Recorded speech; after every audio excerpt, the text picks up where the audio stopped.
No matter the excuse, this was the last time her husband would put his hands on her. No matter how famous or well-respected he was, her needs mattered just as much as his did. And it was time to show the world the truth. Alice Dunbar Nelson was married to one of the greatest Black poets of all time, Paul Laurence Dunbar.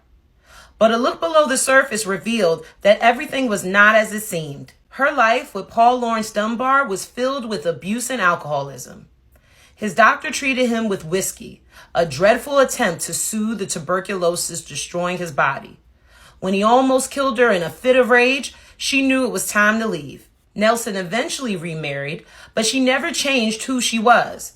She was an advocate for women's rights and an incredible writer in her own right. There was also something else, too. No matter how much opposition she faced from men or the white world, she kept writing, speaking out, and advocating for Black women. Even when she was sick and dying, she kept a diary and voiced her desire for liberation. Nelson faced hardship, abuse, and rejection, trying to make her voice heard. Despite this, she kept pursuing her passion. We must remember that a racist, misogynist society will always seek to silence the voices of those they hate. Never keep quiet. Follow We Are Push Black for more Black history.